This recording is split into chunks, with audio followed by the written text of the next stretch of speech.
दोस्तों, आज की कहानी है देवर जी, आपकी पत्नी ने ही मेरी अंगूठी चुराई है। दोस्तों, कहानी शुरू करने से पहले अगर आपने चैनल को सब्सक्राइब नहीं किया हो तो कर लीजिए ताकि आपके पास पहुंच सके हर नया वीडियो।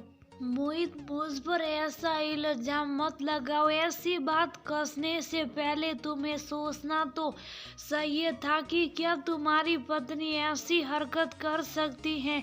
मोहित, मैं तुम्हारे साथ हर समझौता करने को तैयार हूँ। इसका मतलब ये नहीं कि तुम मुझ पर चोरी का इल्जाम लगाओगे तो भी मैं बर्दाश्त कर लूंगी। बहुत दुखी थी रचना, उसके दिल का दर्द बाहर आ रहा था। रचना, मैं तुम पर इल्जाम नहीं लगा रहा, मैं सिर्फ तुमसे पूछ रहा हूँ क्या तुमने भाभी की अंगूठी देखी? अगर वो तुम्हारी अलमारी देखना चाहती है तो उन्हें देखने दो, उन्हें तसल्ली हो जाएगी। मोहित बोला, नहीं मोहित, मेरी अलमारी की तलाशी लेने का मतलब मेरी बेइज्जती करना। अगर तुम ये करोगे तो मैं यहाँ नहीं रह सकती जहाँ सब मुझे चोर की निगाह से देखते हैं। देख लिया देवर जी, जिसका मन साफ हो वह तलाशी देने से क्यों डरेगा। इसे कहते चोर की दाढ़ी में तिनका। मेरी अंगूठी जरूर आपकी पत्नी ने ही चुराई है। रचना की जेठानी माई हाथ नसाते हुए बोली।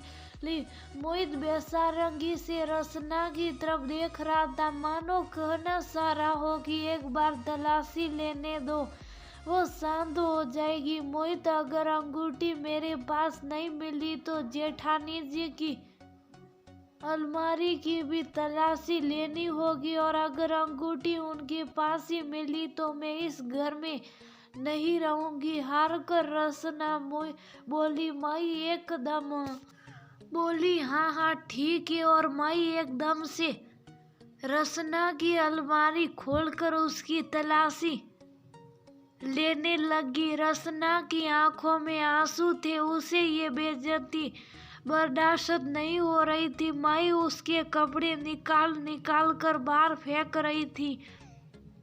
बुरा तो मोहित को भी लग रहा था, लेकिन वह अपनी पत्नी पर लगे इल्जाम को बर्दाश्त नहीं कर पा रहा था, इसलिए वह अपनी भाभी के मन को तसल्ली देना चाह रहा था। थोड़ी देर बाद जब माई थक गई तो वह मुंह लटका कर बैठ गई। अब माई की अलमारी की तलाशी की बारी थी। माई चाहती तो नहीं थी, लेकिन अब वह अपनी बात में फंस चुकी थी। तब तक माई का पति आकाश भी घर आ गया था। जब उसे सारी बात पता लगी तो उसने माई को खा जाने वाली नजरों से देखा और बोला, माई की अलमारी की तलाशी मैं खुद दूंगा, लेकिन उसकी नौबत नहीं आएगी क्योंकि माई की अंगूठी मेरे कोट की जेब में है। कल रात नए साल की पार्टी से लौटते वक्त माई को इस अंगूठी से परेशानी हो रही थी, क्योंकि सर्दियों की वजह से इसके हाथ की उंगलियां सूज रही हैं। मैंने इस पर गुस्सा भी किया था कि अगर नहीं पहन सकती थी तो दिखावे के लिए क्यों पहनी। घर आकर मैं भी अंगूठी के बारे में भूल गया और शायद माई भी। ऑफिस जाकर जब मैंने कोट की जेब में हाथ डाला तो मेरे हाथ में अंगूठी आ गई। मैं फोन करना चाह रहा था, तभी मेरी एक हरी मीटिंग आ गई। मैंने भी सोचा कोई बात नहीं, अंगूठी मेरे पास सुरक्षित है ही। मुझे क्या पता था कि घर पर इतना ड्रामा हो जाएगा, वरना मैं तो फोन कर ही देता। और माई, पहले तो तुम अपनी लापरवाही में अपनी अंगूठी भूल गई और उस पर तुमने अपनी देवरानी पर ही इल्जाम लगा दिया। तुमने ये भी नहीं सोचा कि हमारा अपने ऐसा काम नहीं करते। अब मोहित और रचना नहीं, हम इस घर से जाएंगे। कल ही मैं किराए पर मकान देख लूंगा, फिर तुम रहना अकेले, क्योंकि तुम संयुक्त परिवार में रहने लायक नहीं हो। आकाश सीखते हुए बोला, नहीं भैया, लोग क्या कहेंगे कि छोटे भाई ने बड़े भाई को घर से निकाल दिया। मैं रसना को लेकर यहाँ से चला जाऊंगा, कोई कहीं नहीं जाएगा। मैं लोगों को अपने घर के बारे में बातें बनाने का मौका नहीं दे सकती, सब यहीं रहेंगे इसी घर में। अब तक चुप बैठी उनकी माँ मिताली जी बोली, नहीं माँ, जब रसना पर इल्जाम लगा तब तो आप चुप बैठी थी। मैं माई के साथ हर तरह का समझौता कर सकता हूँ, लेकिन ये बर्दाश्त नहीं कर सकता कि वो मेरे ही परिवार के लोगों पर उंगली उठाए। अगर आपको हमारे साथ चलना हो तो आप चल सकती हैं, लेकिन रसना इस घर को छोड़कर कहीं नहीं जाएगी।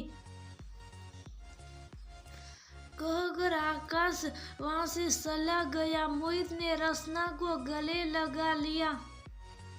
मुझे माफ करना रसना, लेकिन मैं मजबूर था। मैं किसी को तुम्हारे ऊपर उंगली उठाने का मौका नहीं देना चाहता था। रसना ने मोहित को माफ कर दिया। उसे आशा थी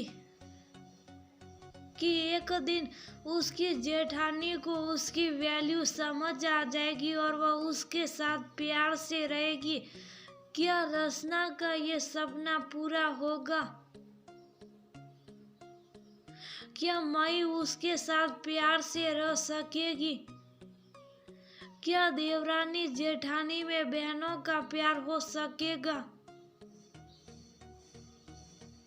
इसी आशा में रसना अपनी अलमारी ठीक करने चल दी।